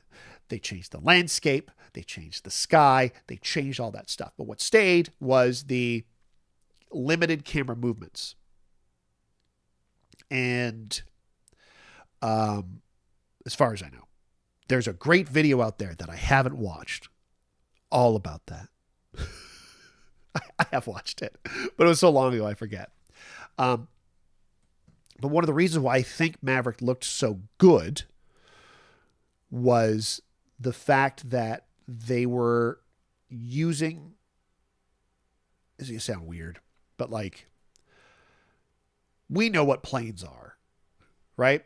We know how cameras work. If you have like crazy unhinged camera movements, I don't know if our brains are going to register that as realistic. So if they're shooting real planes or filming something like that with sort of a grounded, and when I say grounded, I don't mean on the ground. I mean like camera movements that are, done. It's like, I have to film this thing, so I will film this thing like this. I think our brains can accept that more as realistic, which I think is one of the reasons why they could get away with saying that nonsense that, oh, it's all practical. Because, yeah, the stuff in camera was all practical, but that means nothing. Yeah, Dusanage, you're saying your favorite VFX trickery like that is Boromir's boat going over the waterfall in Fellowship. They got stock footage of a barrel going over Niagara Falls and matched the boat's movement to the barrel. Yeah, right. Like, didn't they study like I think elephants walking for the AT-ATs? I don't know if they like fully matched it, but yeah, they yeah. I like it when that kind of filmmaking happens. And what I would love is if the film stuff, and it's like a step by step thing where there comes a point several weeks before a movie's opening where they go, it's all practical, and like screw you. I mean, there are so many hundreds and hundreds of people who are working on the film that you're completely pretending don't exist, and that's not cool at all. It's like part of the press thing now. It's like part of the movie hype pipeline, and every time people fall, every single shot in Predator Badlands, no CG, all practical. Even the monkey. Yeah, we had a real space monkey. No, you didn't. I don't think they claimed to have a real space monkey. By the way, once again, Predator Badlands did not expect a space monkey sidekick. Make of that what you will. Yeah. They had a practical upper body Iron Man suit. It all got replaced with full CG, but having the footage there gives the VFX team reference to what it's supposed to look like in that exact shot. Yeah. Yeah, like I said, I have not made a feature film, let alone an effects heavy feature film. So I can't armchair direct. I've read books. I've spoken to people. That's the limit of my knowledge. So I have no, I don't have any practical experience behind the camera since I haven't had any since, for years, like decades. And everything I shot has been on and I'm talking like film. And the stuff I shot was on 16 millimeter film. Although, I shouldn't say that because I have shot stuff on video, but it's all been I don't know, my own silly things, right? Like not anytime I've been on a production, it's been in front of the camera, and I'd like that to change. I'd like to be back in productions. Yeah. Anyway, I'm just yammering away. You've got some cool stuff to say. Yeah. Usually saying even in animation, FX would like us to have a couple of bubbles animated in there so they have something to kind of reference for timing and speed and such. Yeah, I think the marrying of practical and digital can make for some amazing stuff. Yeah. Is it Todd Vaziri? If you're not following Todd Vaziri, I think, on social media, then I don't know what you're doing. Because he is great. I'm going to find his Blue Sky and put it in the chat. There it is. And that's someone to follow. If you want if you're not in the industry and you want the real deal, as far as I know, that's the place to read stuff. If you are in the industry, your experience may differ, or you may go, no, actually this guy's been lying about everything the whole time. I don't know. It's not for me to say. So yeah. Do I have a cursed image this week? I absolutely do have a cursed image this week. Use Hazard saying they've joked about making an animator cut of K-pop Demon Hunters because almost every shot has footage of the animators acting out the scene to make their own reference. That would be amazing. We missed our window on that because we had Netflix for a month and we wound up not watching anything on it. I think we watched Wake Up Dead Man and then that was it. But it's coming out as a Criterion release, so there is going to be a way for us to watch it. But who was it? There are things I can't say that I've spoken to people about, very, very big budget movies where, they're like, actually, that wasn't the mocap artist. That was the animator just filming another animator. But I won't say. Yeah. But yes, Ukes of Hazard is getting a physical release, which for a Netflix thing is, it's way ahead of the, there's no physical Glass Onion release, right? But, there's going to be K-pop Demon Hunters. And I think just the fact that K-pop Demon Hunters hit, like the fact that I've heard of it means it like hit pop culture hard. So I would say they'd be foolish to not release it, but I honestly believe places are foolish enough to not release anything, right? Like they should always be releasing stuff in physical form. It's another revenue stream. But I also understand that if you think about it, so often, if they can make $1 more by doing something than by not doing something, they're going to do the thing. And that, I think, used to be the case. But now, it's not so much the case. Now, it's if our share prices can go up, then they'll do it. And I think that's the big difference. And of course the Guillermo del Toro Frankenstein is getting a Criterion release too, which is really, really cool. That one I wasn't as surprised about because Del Toro's Pinocchio also got a physical release. But it's the share prices going up that are the important thing now. Like they can lose money on stuff. Like Disney's losing money right and left on things, but as long as their share prices are going up, they don't give a crap. I also found out that their theme parks pretty much make more money than their TV and movie stuff combined. So I don't think they care that Tron Ares didn't make money, because if it gets a couple more people down into the theme parks, so be it. With a lot of these massive companies, I think a lot of their movies, they don't are basically just write-offs for them, which just sucks.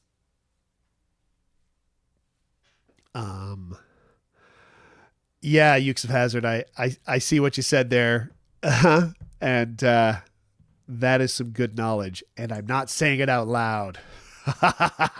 People will have to tune into this real time to hear to see the stuff in the chat. Sorry, latecomers. Although I was thinking I did a poll, and I think we're going to go with the poll and move things back to Wednesdays. Pretty sure we will. I've got a couple of appointments and things on Wednesday mornings for the next little bit, so I can't do it right away. But I think we're going to move it back to Wednesdays. Which like, cause I know there's some people who are like, oh, I can't do Thursday. Some people, I can't do Wednesday. Like, oh, darn it. Tuesday it is. Tuesday. Right. The cursed image of the week. I kind of want to share the cursed image of the week. If you're from Vancouver, you're going to recognize this. If you're not from Vancouver, you're going to be like, what the hell is this? All right. So let me get it past the Pogo Man video game, which has a guy in a unicycle in the background. That's something else. So on Saturday, after meeting with Sean at Strange Fellows Brewery, I met up with Katie at Superflux Brewery because that's how I did last Saturday. And I walked up the street and I saw the Mr. Mattress logo, and I can never, ever, ever, ever. That's the thing, Ukes of Hazard.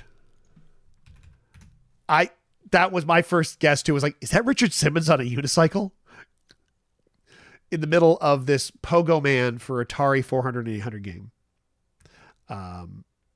But yeah, the Mr. Mattress logo. I'm just gonna grab a full sized logo here. I'm just gonna grab it from the website. I'm gonna do it. There we go. And oh my gosh, apparently you can buy Mr. Mattress t-shirts. Let's take a look at the Mr. Mattress logo close up. There it is. There it is. Now, you're like, oh, what's so weird and gross about this? He looks a bit like SpongeBob.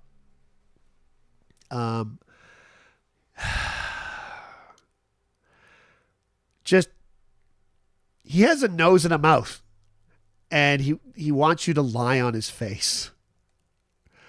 And I cannot just come lie down on my face. I will breathe into you as you sleep. So with Mr. Mattress, is Mr. Mattress the one that's like, oh yeah, you don't need to flip your mattresses? There is a company that is like that. Let me tell you about Mr. Mattress. Mr. Mattress, locally made mattresses in Vancouver. Yeah, they offer 6 models of continuous coil mattresses and 12 models of pocket coil mattresses. 0 pressure sales, free parking in the back. Well, there it is. I think we found what happens. Free parking in the back is what they've got. Let me just see what else that they're talking about. Okay, I don't. Yeah, so Mr. Mattress. I think you can also buy t-shirts when you get there. I think you can buy merch. I may do that. I may get a Mr. Mattress shirt. Here we go.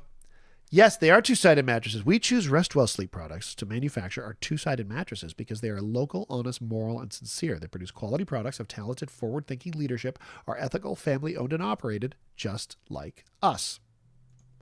Also, apparently, to get to Mr. Mattress, you have to go like up an impossible staircase. So, yeah, I think I want to check it out and just go, yeah, looking at a mattress. I just bought a mattress, so I'm not going to get another mattress. But I may get a Mr. Mattress t-shirt. I would love t-shirts from local businesses. I have a couple. I have an old Happy Bats video one from 2009. I have one from the local ice cream joint. T-shirts of local businesses, I think would be sort of fun to wear to shows. I think that might be a fun thing to do.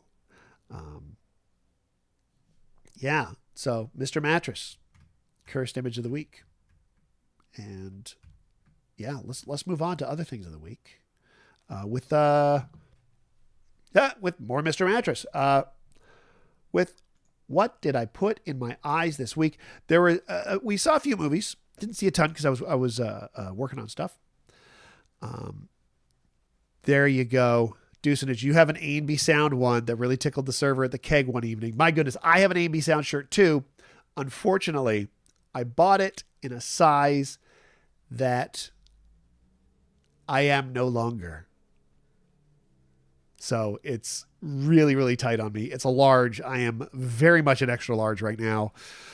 So I got to either get a new one or I got to work to fit back in my A&B Sound shirt. There's a company, Black Maple Trading. No. Yeah. Black Maple Trading Company. And they specialize in Canadian pop culture stuff. And I'm going to see if I can find some here for you. Unless they've changed. There we go. Black Maple Trading. Here we go. They've got a one called the CBC Time Capsule. And they've got old CBC shows stuff.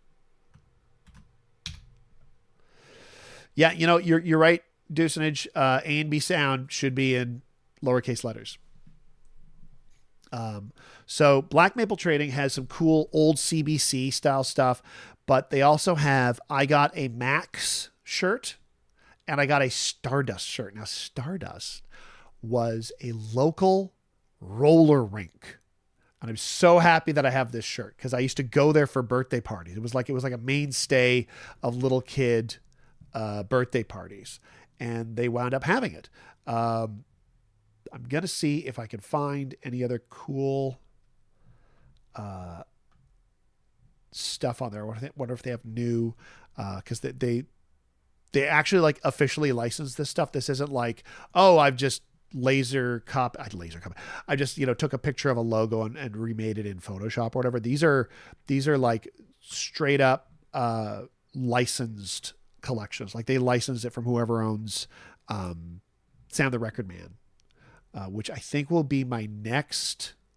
Here we go. Black Maple's Authentic Nostalgia. I'm going to put this in the chat. I think that's where to look. If you want to find some cool shirts. So yeah, these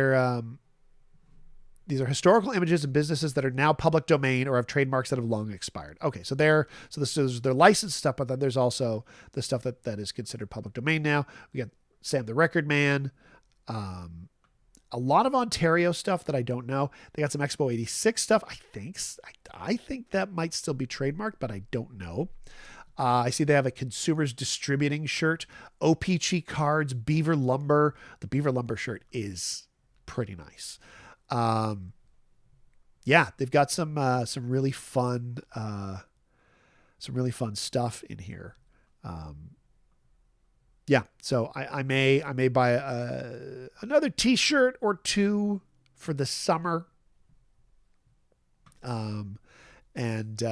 Yeah, probably a Sam the Record Man because I dig Sam the Record Man and I look good in a red shirt. Don't tell the Star Trek people that. Thank you. Good night. So yeah, there's some fun stuff there. I really do like. There's a Canadarm one as well, which I think would be fun to get. If y'all remember the Canadarm, the shuttle arm thing, well, it looked like this basically, but it said Canada on it. And Ian Boothby made a sitcom pilot called Space Arm, and it was pretty darn good. What did I put in my eyes this week? Let me tell you, we saw some movies. I'll give you the highlight. Some of them we watched were like, oh, yeah, those are okay. But a big hole in my movie, a big gap in my sort of movie stuff is the Thin Man movies. And oh my goodness, watching The Thin Man was an absolute delight. It stars William Powell and Myrna Loy as a couple, Nick and Nora Charles, and they have a dog, an amazing dog, and they solve mysteries together. And what really struck me about this, and I want to get the dates correct on this, but the movie came out in 1934. So this is the end of the pre-code era. So you could get away with more in 1934 than you could in 1936, right? So we're still pre-code and we're at the tail end of Prohibition. So Prohibition is over. Prohibition ended like a couple years before, I think. Let me get the dates on that. When did Prohibition end? Prohibition ended. Scroll down to an actual. There we go. So it ended December 1933. And this movie came out in 1934. And there is never a moment where they are not drinking.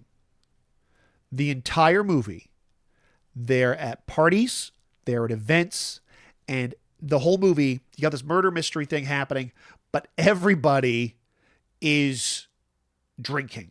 Everybody. Like, they're just like, prohibition's over.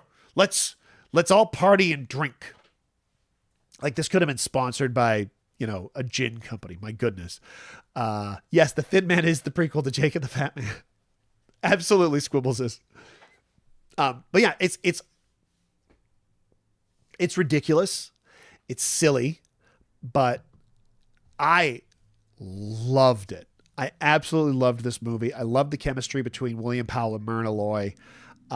Myrna Loy's outfits are wild. And, the mystery itself is ridiculous. And it is, I would say it is secondary to the movie. The movie is about prohibition being over. And they don't mention it or talk about it, but boy, do they act on it. Which is interesting because when weed became legal in Canada, we didn't make a celebratory movie where everybody's smoking big fat joints, or just bringing bongs with them. Right? Do they still do bongs? I feel like as soon as it got legal, it was if I want some, I could just have a gummy. It's so much easier than smoking something. But yeah, we watched the Thin Man. We loved it. Highly, highly, highly, highly recommend it. We've seen the first two so far. The first one is great. The second one, now we're getting a little bit into the Hays Code thing, so they got to pull back on stuff. The second one was pretty good, but it was nothing like the first one. The first one was just unbelievable. Yeah, Squibbles that's probably what it was with the weed. It was such a slow road because it seems like media had already embraced it long before, like Pineapple Express, which of course made by Vancouver's Seth Rogen. But yeah, the media had already, yeah, I agree. But it would have been funny if Canada, when it got, I guess, decriminalized in Canada, would have been funny if something like that happened here. Where we're just like a Thin Man. See, if it was the Thin Man, but with weed, they wouldn't be solving the murder mystery, right? Hey, there's a murder mystery. Oh, it's a shame. Yeah, it would have been that. Trailer Park Boys movie or something. Well, that's not going to happen now. We won't get into that. What we will get into is another Canadian comedy group, because the second movie I want to talk about, which I hadn't seen in a very, very long time, Kids in the Hall, Brain Candy, a movie that both critics and audiences did not care for when it came out, and a movie that the kids in the hall did not care for when it came out, because all sorts of really tragic behind the scenes stuff was happening. They actually weren't talking to each other during the shooting of the film. It was rough. It was hard. But let me tell you, when it came out, I loved the hell out of it. I thought it was great.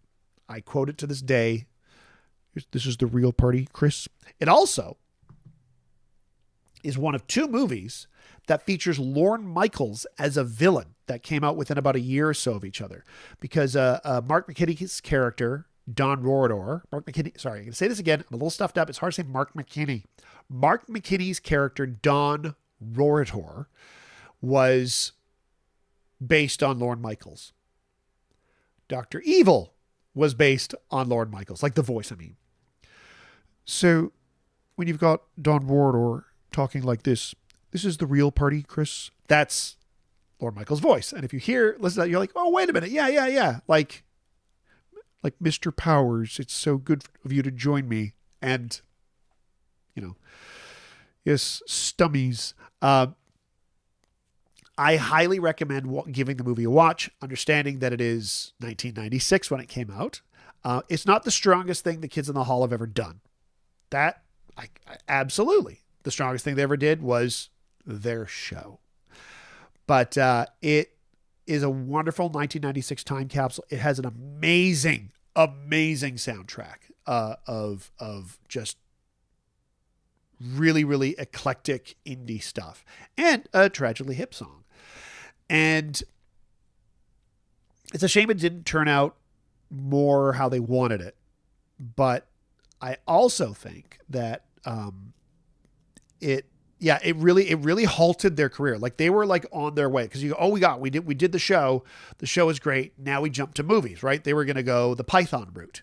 And what happened behind the scenes with Brain Candy and on the screen with Brain Candy halted that like entirely. Like it just stopped. The Kids in the Hall just stopped. And they didn't talk for years and all this awful stuff. And when they did get back together, I did wind up seeing them live, which I thought was really cool. But it was interesting because I saw Kids in the Hall live and I saw Mr. Show live around, I think, the same time. And the Kids in the Hall one was a lot of fun. But the Mr. Show one was like crazy. Yeah. But it was great. It was great seeing Kids in the Hall live. They've done it. They did it a few times. I only saw them their first reunion. So Katie had never seen Brain Candy. I'm like, but also it's impossible to find in physical form. So the Blu-ray for Brain Candy, from what I understand, is a print-on-demand movie. So it's not like burned onto a Blu-ray, but it is like pressed on demand. And so it was hard to find. But Katie found a used copy of it. It was like, hey, we found this. So it was great to have. So Dave Foley had news radio at the end of Kids in the Hall, like right after Kids in the Hall, I think, around there. And then some were more successful behind the camera. Yeah, Bruce McCullough does a lot of directing. Kevin McDonald was in like Lilo and Stitch, I think. And Mark McKinney. So here's the thing. Mark McKinney moved on to SNL. And he was painfully underused. Like, I thought it was going to be like a Martin Short thing where Martin Short brought his SCTV characters over to SNL. I thought, oh my gosh, they've got Mark McKinney on SNL. The Saturday Night Live fans are now going to get to see Daryl, the chicken lady, the head crusher. Because Kids in the Hall was produced by Broadway Video, which is Lorne Michaels' production company. Obviously, Saturday Night Live, Lorne Michaels. No, none of it. I don't believe that the chicken lady made a single appearance in Mark McKinney's tiny, tiny time at SNL. And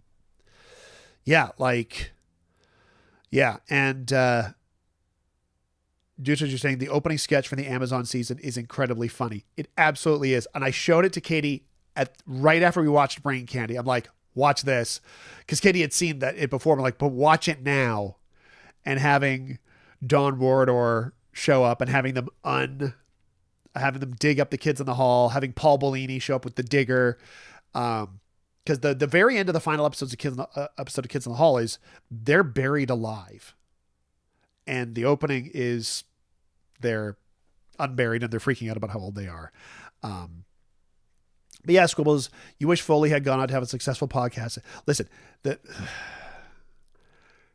news radio is very, very, very difficult to watch now for three people.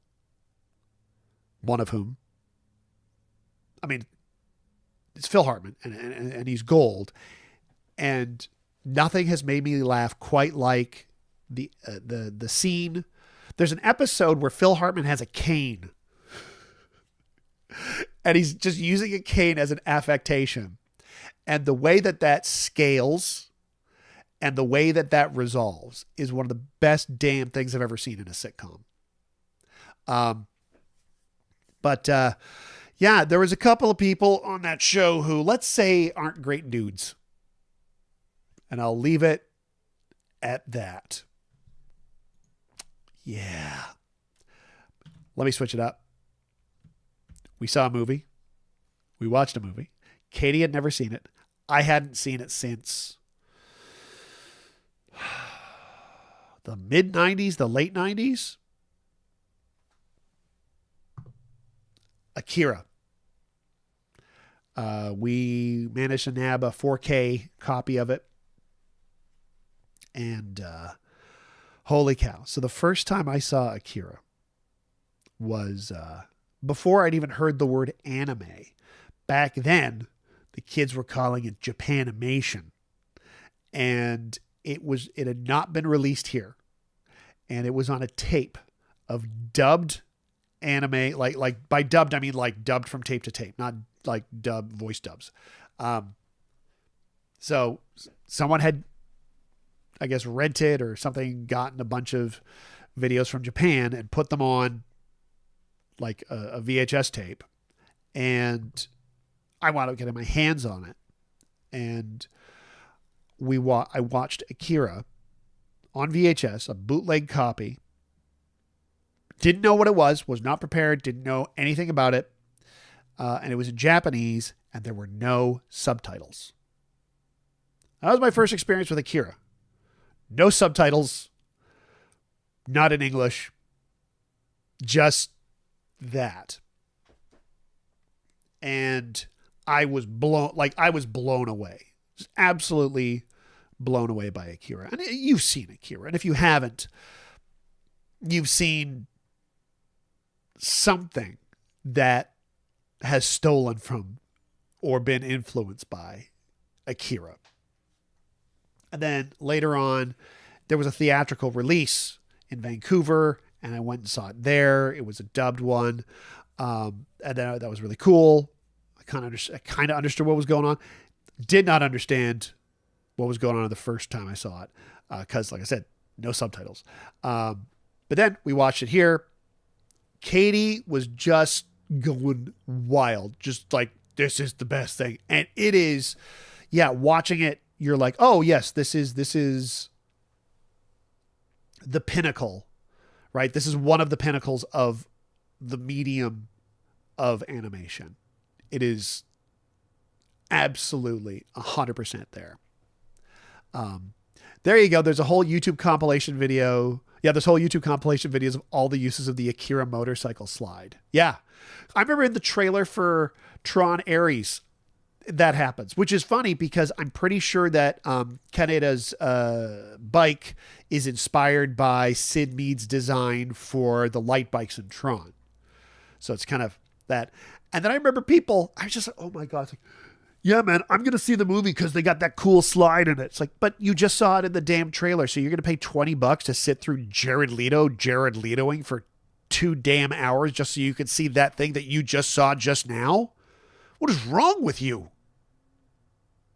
It's like when I worked at the video store, there was this person there. They wanted to see the movie Starship Troopers because Blur's Song 2 was in the opening, was in the commercial for it. I'm like, you know that song's not going to be in the movie. Yeah, but it's in the commercial, so I want to see the movie. Yeah, but it's not going to be in the movie. You're not going to go to the movie and have, a Blur song blaring while Casper Van Dien is blowing up bugs. And they were like, yeah, I don't care, but the song was in the commercial, so I want to see it. You know what I said? That's not my problem. That's not my problem. Woohoo. I do like Blur. So Deucenage, you bought the manga off a coworker years ago, and it's one of the most epic things you've ever read, like Lord of the Rings epic. Oh, see, I've never read the manga. I should. Oof. I should. It will be my first manga. Should I do it? I'll see what I can find. Yes. Yukos Hazard, you have a nice custom Lego set of the bike. Nice. It's a great design. It's a really, really, really good design. I really like it. Because yeah, it reminds me of a Sid Mead design. I guess we probably have some special features on the 4K that talk about some of the influences and stuff. So I can't say whether it is Sid Mead, but I'm told it was inspired by Sid Mead's work from Tron, but I could be wrong. But yeah, it was really something.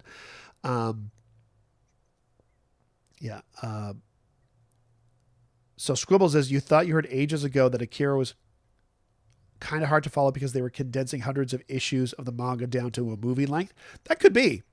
But I was able to follow it fine now. I wasn't able to follow it the first time because I speak English and French and not Japanese. And I was like, what's happening? This is wild. I think I was okay with it. But yeah, I mean, I don't know how much of the story they condensed. I know nothing about that. But if they've taken hundreds of issues and squished it down, that could also explain a lot about why the movie is so packed full of everything. You know?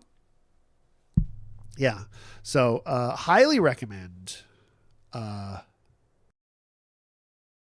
Highly recommend doing the Akira thing if you haven't in a while, or if you've never. If you've never, absolutely do it. If you haven't in a while, absolutely do it. If you have recently, do it again. It's a great movie.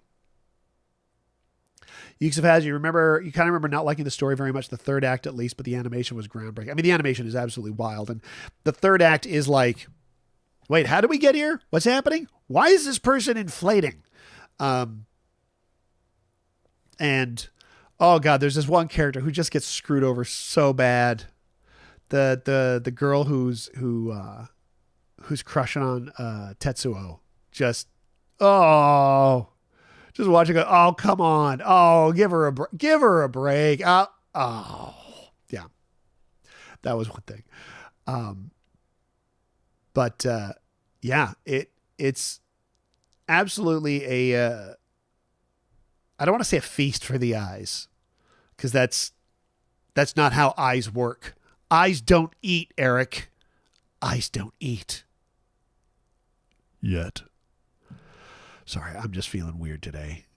Just feeling odd. The coffee's good though. Coffee's cooled down.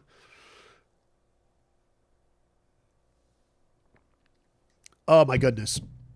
That is, I don't know how it's possible that coffee tastes colder than room temperature. That should be not a thing. I don't think that should be possible, but it tastes colder than room temperature. I don't know how it works, folks. I don't have any It Belongs on a Toy Shelf stories today. Any pre-orders I have for figures, are pre-orders. They haven't come in. I did pre-order the Studio Series Thundercracker, and I should. Where is he?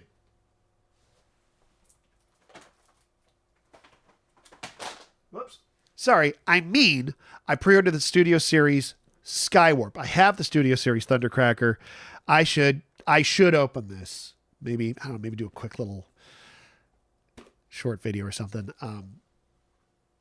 Right now, I got time, unfortunately. I had a couple of course, I had a couple of clients, corporate clients, move their dates. One canceled, one moved from today to March 26th, and then rescheduled again to April 16th. So yeah. But, and this is cool. Oh no, I don't want to announce it yet.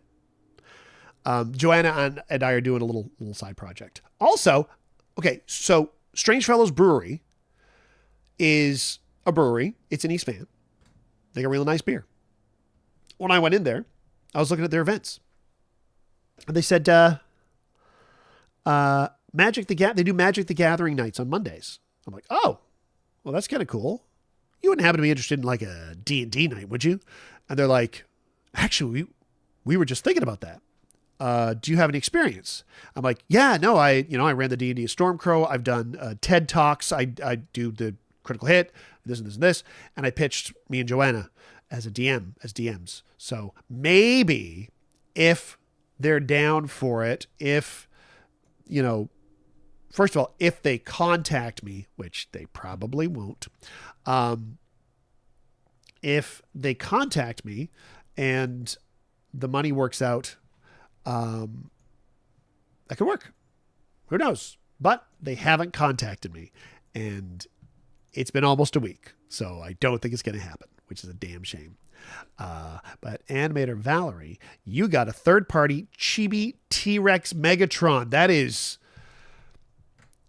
a lot of things. Let's see if I can find it. Chibi T-Rex Megatron is. Let's see if I can grab it. That's not a T-Rex.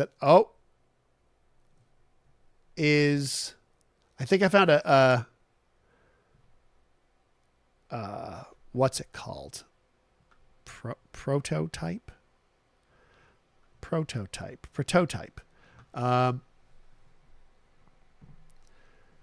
I found this. I don't know if this is it.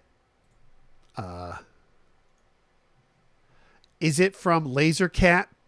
Is it Laser Cat Toy Steel Beast General? Is that what they're calling it? So it's like a Beast Wars Megatron, right?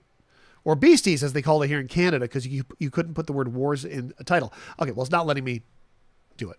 Look up JGM. All right. JGM.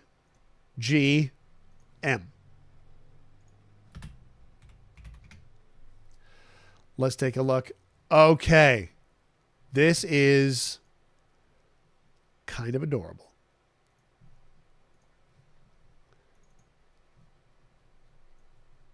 There we go. Is this your third party Chibi T-Rex Megatron? JG Mentworth. That is amazing. I dig this. That's really fun.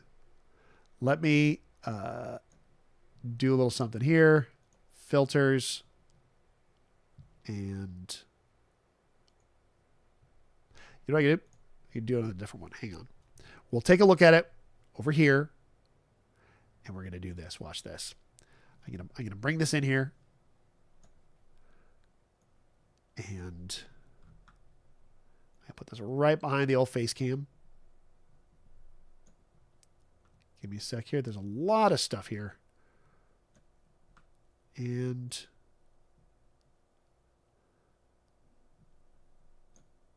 perfect. And now we're going to filter it out.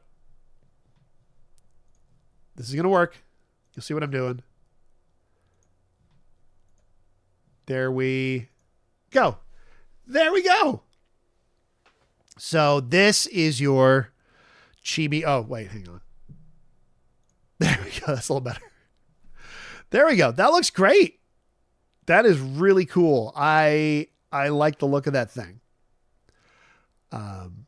Yeah, it's so it transforms really well, which is nice. Now, a lot of third-party stuff I've been really reticent to pick up for many reasons. One, the price. Two, I'm not familiar with these companies.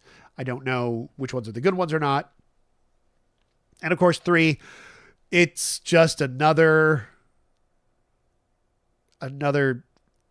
focus to pour all my money into. So I've been avoiding third-party ones. And some of them look great. Some of them look amazing. It's pricey, but quality. Deucin is usually need to get Nedry's Jeep. And, right, so it's Nedry's Jeep and the Dilophosaurus. Yeah. That's, because I know they did was it the T-Rex and the Ford Explorer? I wanted the Ford Explorer one because I used to drive I had a 94 Ford Explorer, and I think the Jurassic Park one's a 92 or something. So you got the T-Rex. Oh, that's great. Oh, goodness me. That is a good looking toy. That is a good looking figure. Let me turn those filters off and let me background removal. So now, there we go. That is really amazing looking. I dig that a lot. Dissonance, you're saying the funny thing about Rexy is it's the Beastie's Megatron on the outside, but Grimlock's head on the inside, which is kind of neat. Oh, that's interesting. That's kind of cool. Speaking of, they did a Godzilla Transformers collab, didn't they? And I thought they made a bizarre choice where it's the opposite, where it's like a Grimlock body and a Megatron face, which sounds like it should be from a song. It should be from, it's the lyrics to What a Man. He's got a Grimlock body and a Megatron face. And then he's got, just Godzilla on his chest, like a picture of Godzilla, which I think is really funny and reminds me of the cheap Ben Cooper costumes where, like, if a character didn't have it'd be like a dangerous mask, the plastic mask you put on about that big, and it would cut the sides of your face and you couldn't see. And then you had like a PVC poncho with the logo, right? Like, say if it's Superman, it's a Superman logo, it's the S, or like, but if they didn't have a logo, it would just have their name on it. So just be like, who are you? Well, I'm Logan from Logan's Run. See, it says Logan from Logan's Run on my chest. And I kind of get that vibe from Megatron here. Like, oh, Megatron, you've changed. I'm dressed up as Godzilla. What do you mean? No, look, you can see it's on my chest. I'm dressed up like Godzilla. So trick or treat, Prime. Ha ha ha ha ha. Yeah. I did a riff last night. That is a variation on one of my favorite Megatron lines of all time. There's an episode. So I had a riff last night where he screamed, "Launch me." And there's a scene in this Hercules movie where Hercules beats up a bear and throws him into space, just tosses him into orbit. As he's throwing him, I screamed, "Launch me!"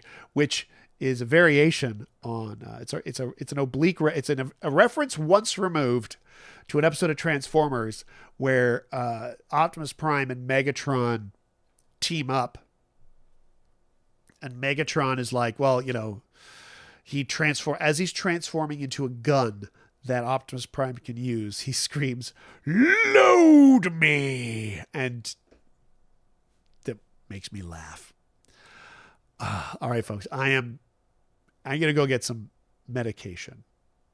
Not like that, allergy medication. And I'm going to, maybe do some stretches and relax. I'm feeling a little stiff. As always, you are all so awesome. Thank you to everybody who came out last night. Thank you for everybody who's hanging out with me today. Obviously we're doing this again next week. See, the thing is, if we do it again next Thursday, that's my actual birthday. So that's kind of fun. I have been asked if I'm going to do another cake eating stream where I just sit there and sadly eat a whole sheet cake. I don't think I will.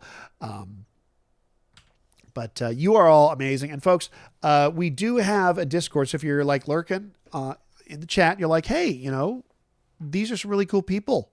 Animator Valerie, Deucenage, Hazmax, Switch Credence, everybody, you're all so cool. How do I hang out? Join the Discord. We're all on there. We're fun. It's in the chat. So you only get it if you're watching it live. If not, just go to discord.com/Eric. I'm sure it's there. It's not. And of course, folks, if you are in a position to help the channel, you can do so by going to coffee.com/EricFell. Any and all support is greatly appreciated. It helps me make things like this and also eat and pay rent. I do have shows coming up. I don't have any ticket links for them yet. If you go to ericfell.com/tickets, that's where you can get tickets once they're up. I should be getting the ticket link for the Critical Hit show on April 29th very, very soon, because we're about 6 weeks away from that. And we are going to be getting ticket links for upcoming Little Mountain Gallery shows as they happen, because I might have a show there in May. I don't know. I just got to confirm a date. It might be already full up. But I want to make it, and I want to do a show, and I just got to figure out what it's going to be. Will Hercules return? Time will tell. All right, folks, I'm going to go grab a breakfast and do a little bit of cleaning up and resting. You're all awesome. You're all greatly appreciated. Have yourselves a wonderful, wonderful week, and I'll see you in the future.